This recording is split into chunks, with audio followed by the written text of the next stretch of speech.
मैं मेरा ये दोस्तों का मेरा बीवी को साथ किस लिए आपको परिचय किया है, इसलिए क्योंकि मैंने सुना है मोदी जी, माननीय मोदी जी और माननीय अमित जी बार बार कहते हैं कि ये मुसलमान का लड़ाई है। Oh very good. मैं यहाँ आया हूँ इसको साबित करने के लिए कि ये सिर्फ मुसलमान का लड़ाई नहीं है। Very nice. मेरा जो दोस्तों को आप देखा है, मधुसूदन, संजीव, मेरा बीबी माला, मेरा स्टूडेंट, इसमें दोनों हम लोग हिंदू फैमिली में जन्म लिया था और मेरा दो स्टूडेंट है जो मुस्लिम फैमिली में और मिक्स फैमिली में जन्म लिया था। और मैं ये भी बोलना चाहता हूँ कि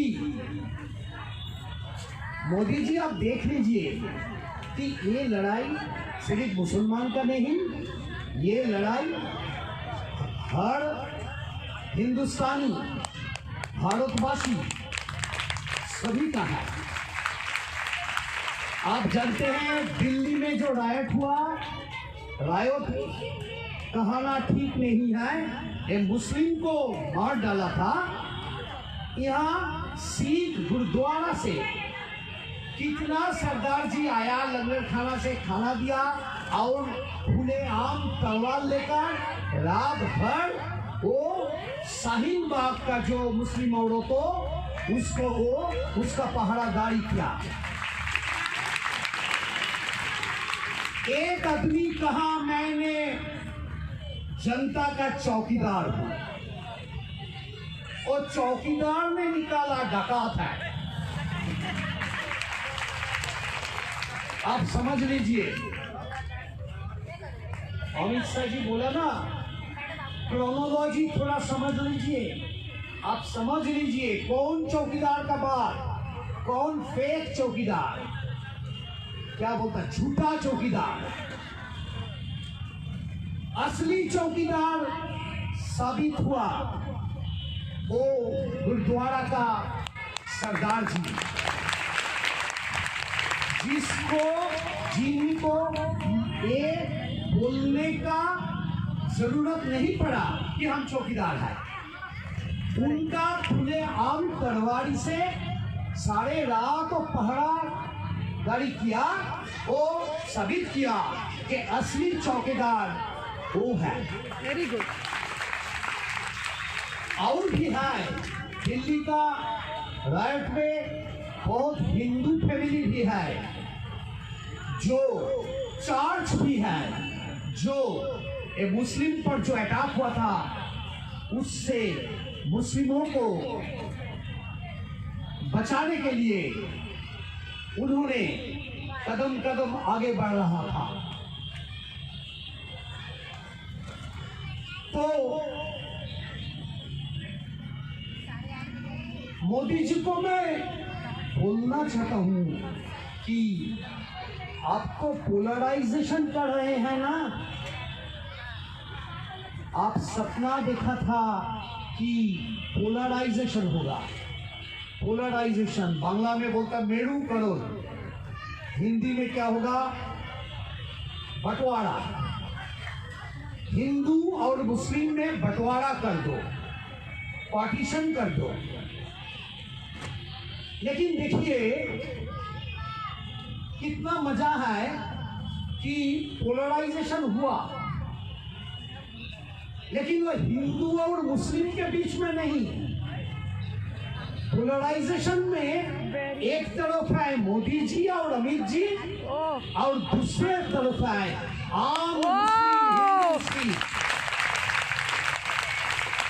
एक दूसरा किस्म का पोलराइजेशन है, तो शाह जी और मोदी जी चौंक गया होगा। उसका उम्मीद ये नहीं थे। मैं यहाँ बोलना चाहता हूँ कि हिंदू और मुस्लिम में लड़ाई लगाना बंद करो। बंद करो। एक बात मैंने कहा था धर्मतल्ला का प्रोटेस्ट गैदरिंग में, ये जो मेरा बीवी है इनको साथ हमारा लड़ाई चलता है,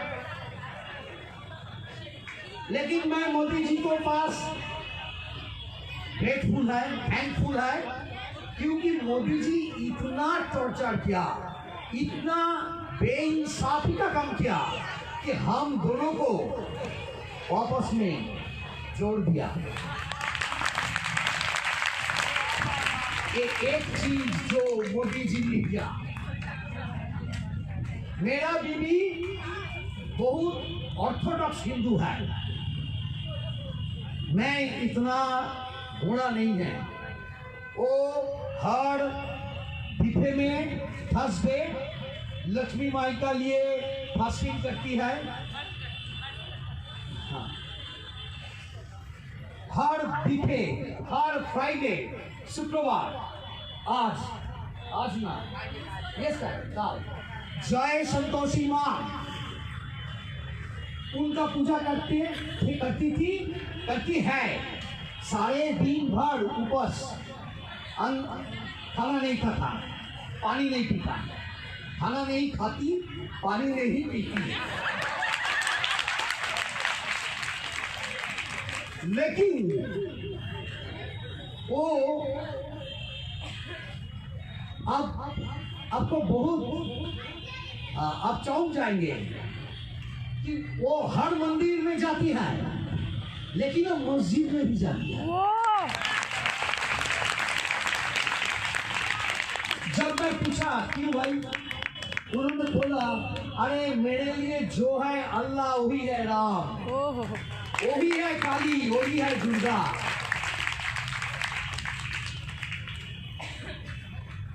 तो देखिए मेरा जो महसूस है,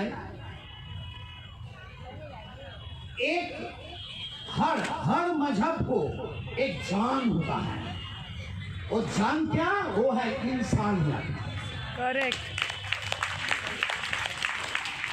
मजहब के ऊपर है इंसानियत। इंसानियत सिखाता है कि दूसरे मजहब को इज्जत करो। एकदम एकदम।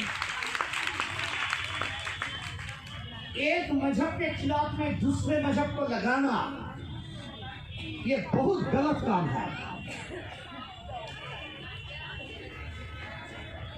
क्योंकि इंसानियत टुकड़े टुकड़े हो जाता है। एकदम। मैं मोदी जी और अमित जी को बोलूंगा कि कहेंगे कि आप तो कहते हैं कि जेएनयू का स्टूडेंट टुकड़े टुकड़े गैंग है, लेकिन हम लोग, हमारा महसूस है कि आप दोनों टुकड़े टुकड़े गैंग हैं। एकदम। आप तो इंसानियत को टुकड़े टुकड़े कर रहे हैं। देखिए हिंदू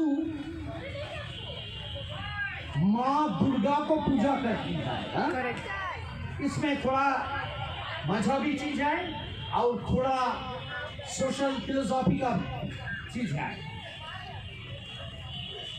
मजहबी चीज को मेरा इतना मालूम नहीं है, हो सकता है मेरा बीवी का मालूम होगा। थोड़ा सोशल फिलोसॉफी का चीज है कि दुर्गा मैया है, उनका 10 हाथ है, हाँ?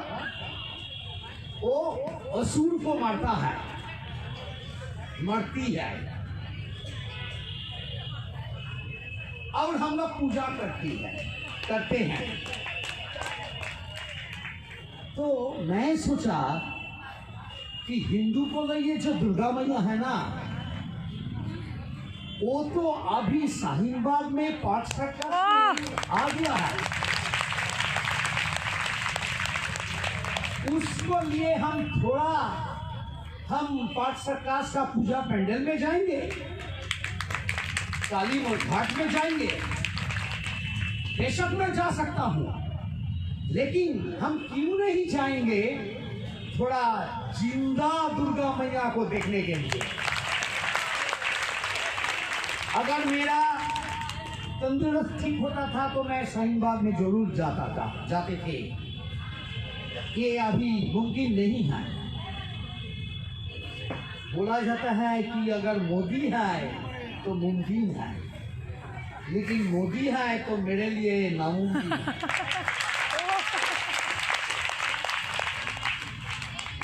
तो देखिए, आप लोग यहाँ आए हैं।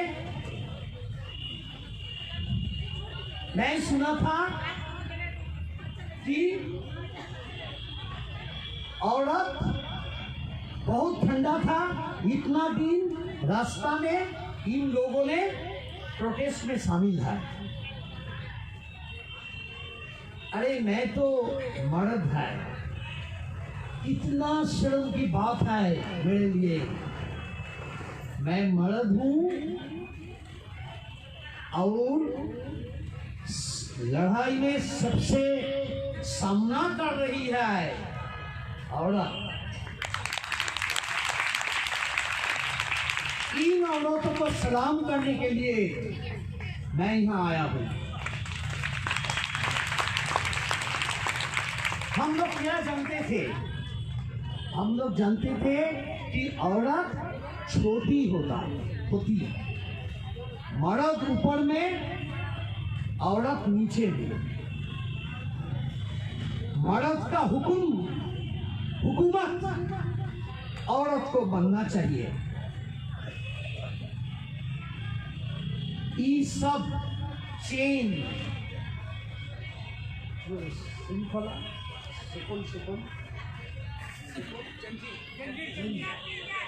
ये जो जंजीर है ना, very nice sir, very nice, very nice sir. ये जंजीर को आप तोड़ दिया।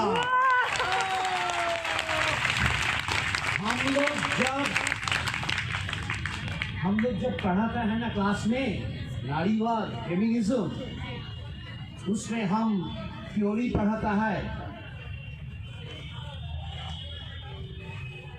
कोई लिखा है जे शाहीन बाग और पार्क सर्कस का जो मूवमेंट है, ये है 4th stage feminist movement. Correct. 3rd stage तक मेरा मालूम था, ये है एक नया स्टेज। जो औरत रसोई पकाती थी, बच्चा पैदा करती थी, हुकूमत को मानती थी, वो आज अभी जो थी एक बकरी, वो अभी एक शेरनी के रूप में बाहर निकाला। कितना बहारों फूल बरसाओ, कितना बहार है ये मूवमेंट की। जब हम आपको देखते हैं, हम सोचते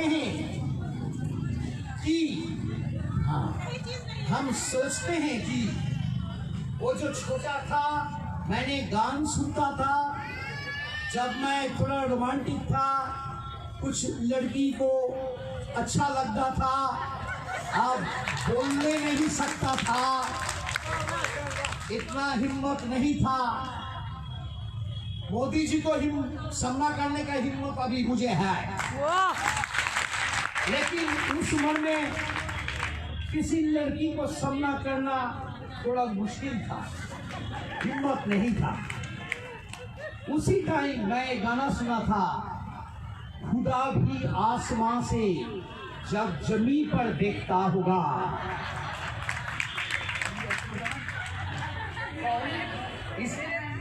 मेरे महबूब को किसने बनाया सोचता होगा। देखिए, मैं धर्मतला में बोला था कि माँ और एक फिल्म का बात मैंने करूंगा, क्योंकि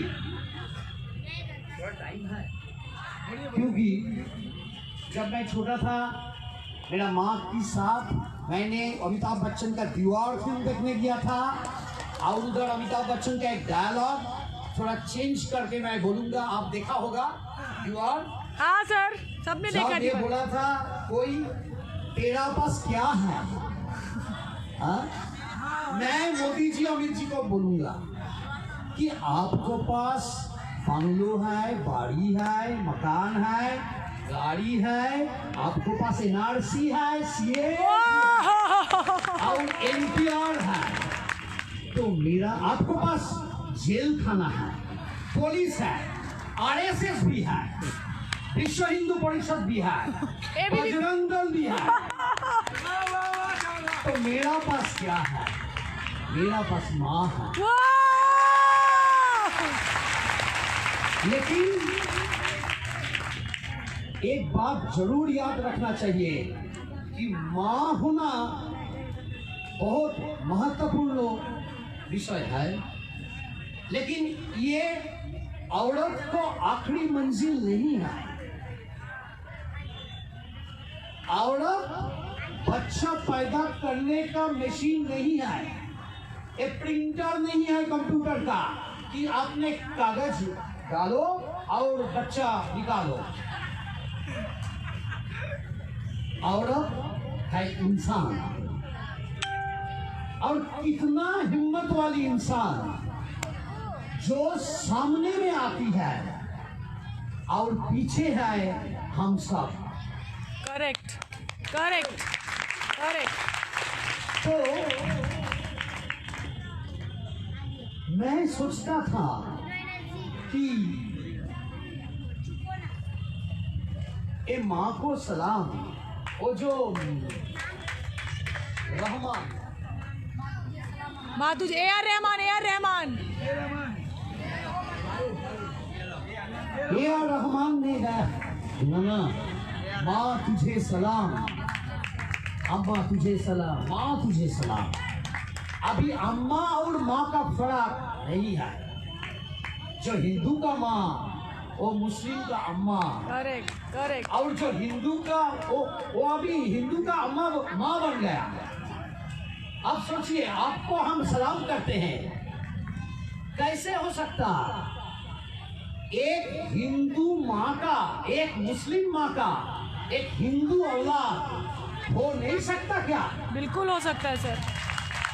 यही तो चेंज हो गया ना, यही तो पोलराइजेशन हो गया। पहले हिंदुओं ने सोचता था कि ये मुसलमान है, ये थोड़ा बुरा है, थोड़ा जंगी मिलिटेंट निकालता है, मुसलमान ऐसा ऐसा है, इसमें तलाक है, ऐसा ऐसा है। और मुस्लिम ने सोचता था कि हिंदू है, ये काफिर है, ये थोड़ा पुतुल को पूजा करता है, मूर्ति को पूजा करता है, ऐसा ऐसा थोड़ा था। तो देखिए, ऐसा ऐसा थोड़ा तो हर इंसान में रहता है। मैं भी मेरा बीवी के साथ बहुत फाइट करता हूँ, ऐसा तो होता ही है। लेकिन क्या हम डिवोर्स का मामला करेंगे क्या? No. नहीं करते हैं। यह है वापस में मिलजुल करके रहने का बात। मुस्लिम है, ठीक है, आप अल्लाह के लिए आप नमाज कीजिए, और जो हिंदू है उनको दुर्गा मैया का पूजा करने दीजिए। मोदी जी और अमित जी, आपको ये महसूस नहीं हुआ? अब इतना देश घूम रहा है मोदी जी, कोरोना वायरस के बाद आप कहीं भी नहीं जाते हैं। अभी तो आपको थोड़ा चीन जाना चाहिए, थोड़ा इटाली जाना चाहिए। गॉड, अभी आप घर में बैठे हैं, जैसे नववधू होता है, उसको क्या बोलता? नई दुल्हन। नई दुल्हन। आज आप नई दुल्हन के माफी घर में नकाब लेकर बैठी हुई है, और क्यों भाई? ना कोरोना वायरस है क्या? राम जी आपको राम जी पर आपको भरोसा नहीं है? हम तो यहीं पर आए हैं, हमारा मास्क नहीं है। ओह सही है सर, एक्चुअली सोचिए, मास्क का और एक तो मतलब है,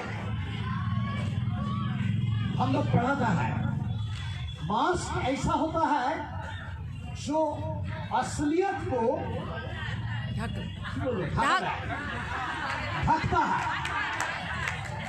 छुपाता है। हाँ, वो जो बोलता है ना, छुपाव स्तंभ। जो मास्क पहनता है वो असलियत को छुपाता है। और मोदी जी, आप अभी मास्क पहन लीजिए और आपको असलियत थोड़ा छुपाइए। आप जो मन की बात कहते थे ना, वो बात बोलने का और जरूरत नहीं है, क्योंकि आपके मन की बात, आपके दिल की बात हम सबका मालूम हो चुका है। जो सीएए है, वो सीएए क्या है? मुस्लिम नहीं, और सब मजहब का लोग यहाँ पे नागरिकत्व, सिटीजनशिप के लिए अप्लाई कर सकता है। क्यों? NPR, NRC,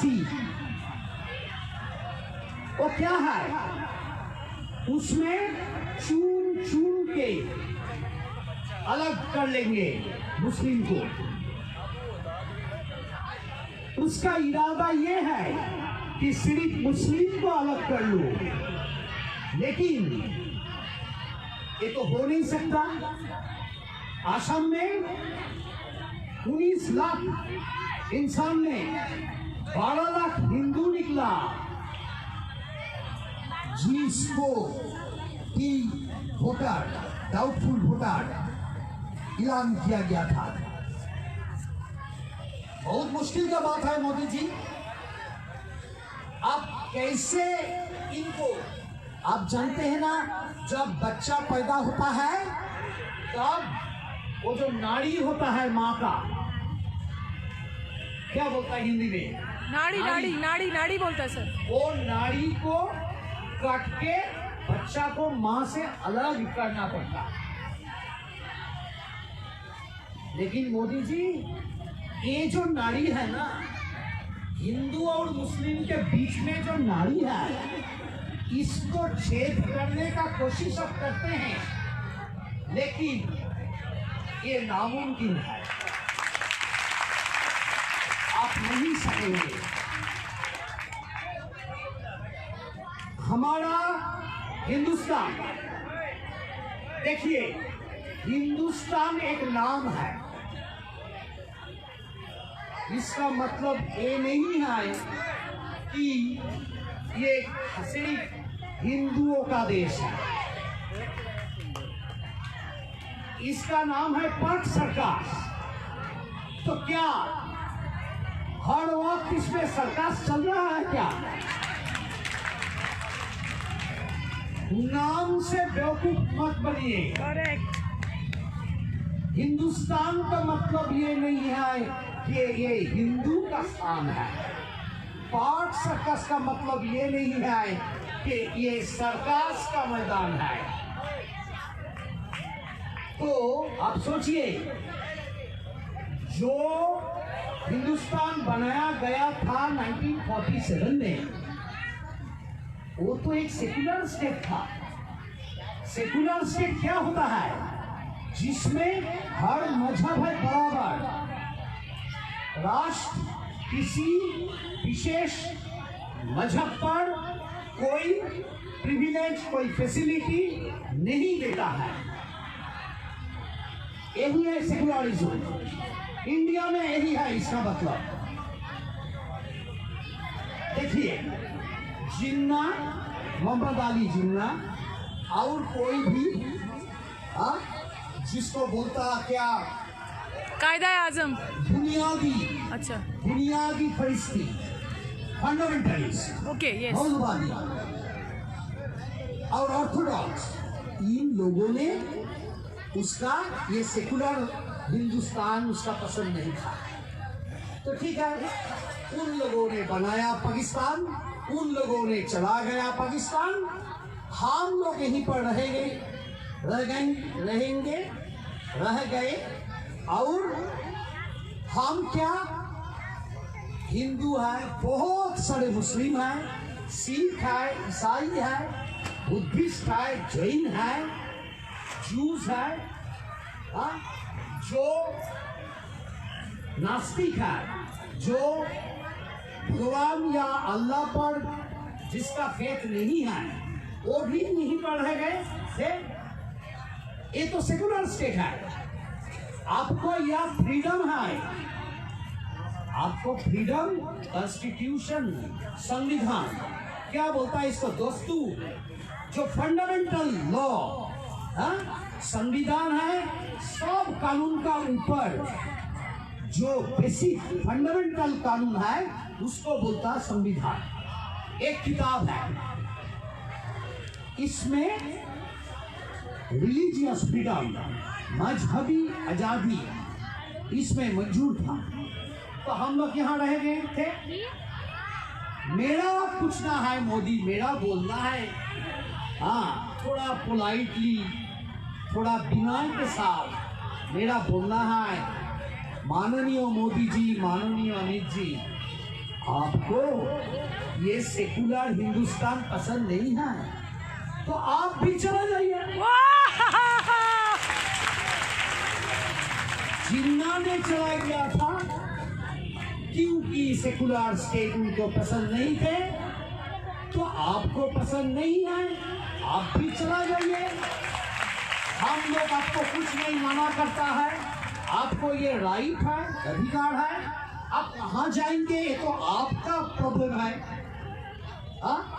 आप जाइए, आपका जो है विजय मलिया, नीरव मोदी, मेहुल चोकसी, उन लोगों के पीछे, हाँ, आप चला जाइए इन लोगों का पीछे पीछे। हमको थोड़ा शांति में सांस लेने का फुर्सत दीजिए।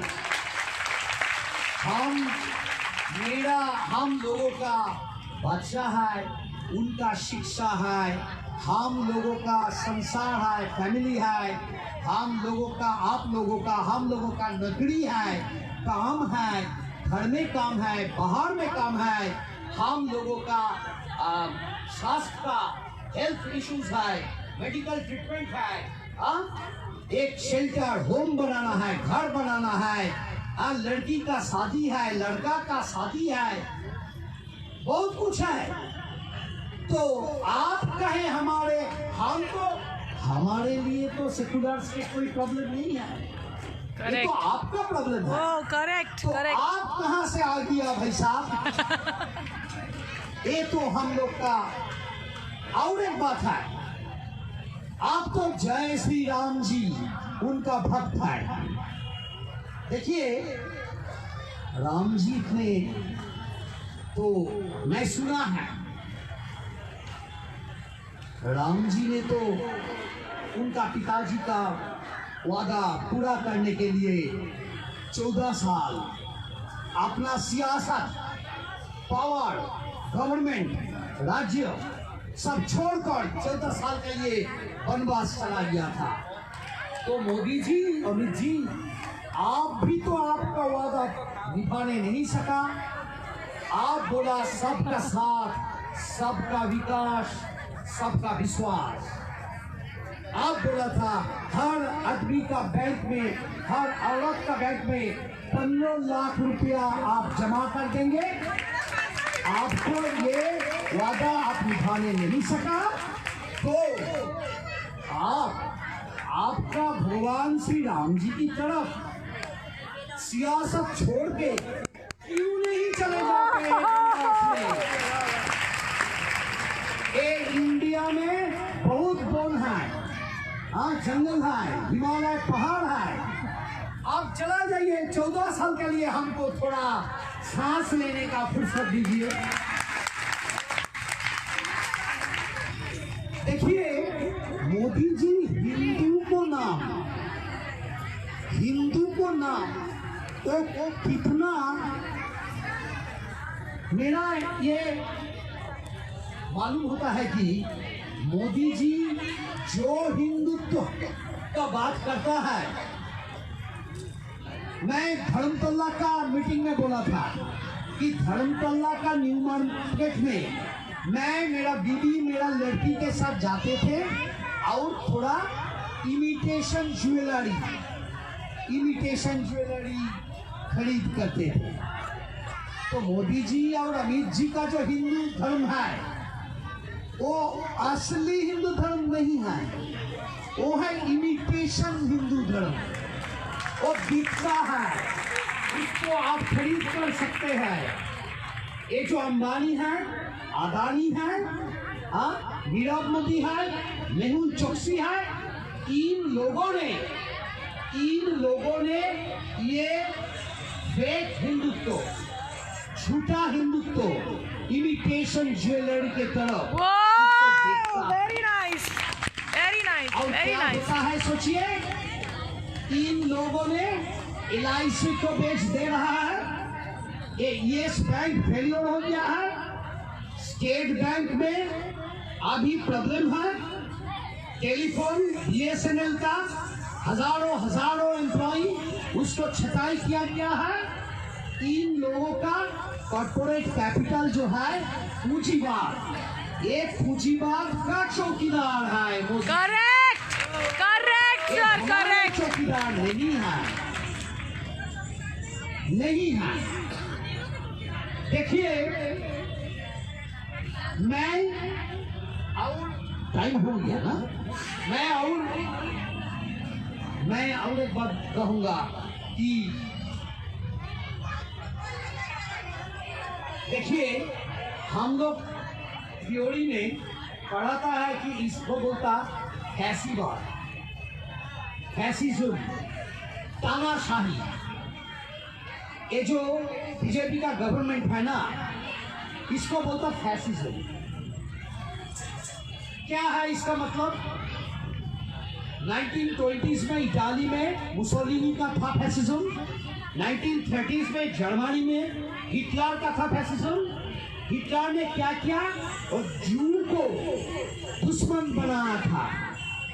हर फेलियर के बारे में वो बोलता था कि ये यहूदी के, जू के लिए हुआ और उसको कत्ल कर दिया था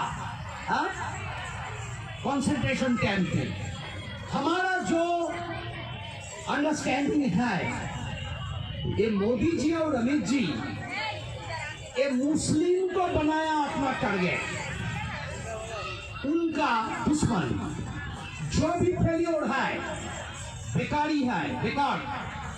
नकड़ी नहीं मिलता, खाना नहीं मिलता, मेडिकल फैसिलिटीज नहीं मिलता, इंडस्ट्री नहीं होता, बैंक फेलियर होता, एजुकेशन नहीं मिलता, हाउसिंग नहीं मिलता। इस सब कुछ के लिए महंगाई है, नहीं मिलता। ये सब कुछ के लिए इन लोगों ने मुस्लिम को बनाया दुश्मन। करेक्ट, इसको अंग्रेजी में कहता स्केपगोट, करेक्ट, बांग्ला में करता बोली छागोल, बोली पाठा। वो जो काली पूजा में बलि होता ना हिंदुओं का, उसमें तो पाठा को, छागल को, बकरी को, बलि का बकरा सर, बलि का और उसको काटता। जो भी गुनाह इंसान ने, हिंदू ने करता, वो सब कुछ माफ हो जाता। वो बोली पाठा ले लेता, अपना कांध में ले लेता। तो ये है मुस्लिम के ऊपर सब कुछ दे रहा है। देखिए, मैं आपको एक बात कहूंगा, फैसिज्म के खिलाफ लड़ाई आसान नहीं है।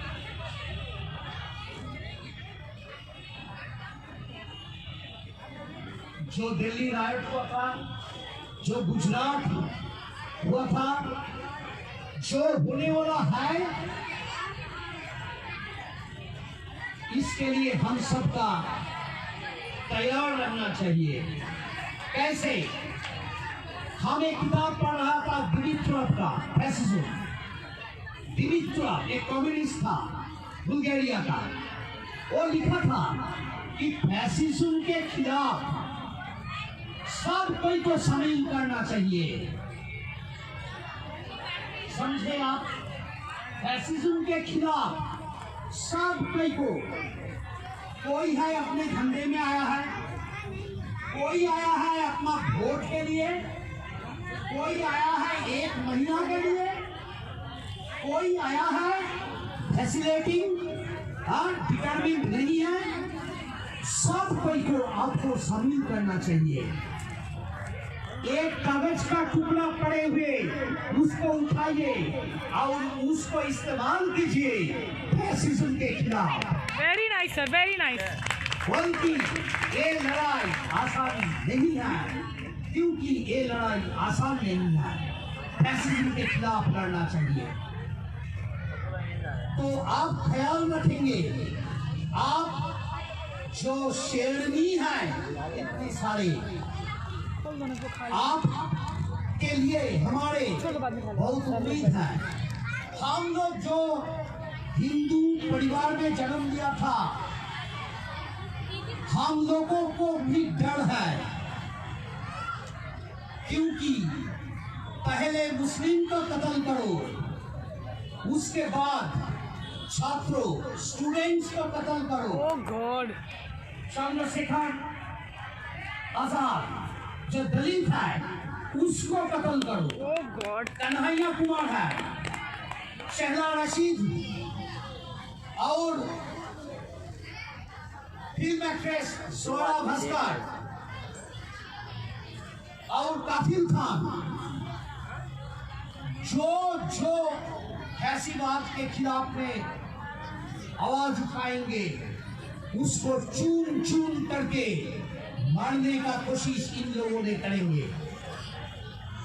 आप सामने हैं, हम लोगों का फर्ज है आपको साथ देना, आपको साथ रहना। मेरा लड़का मेरा लड़की बहुत डर में है। वो बोलता है कि बाबा एवं पापा पिताजी वो तो जाती है पाठशाला क्लास जाता है, हो सकता है वो घर में वापस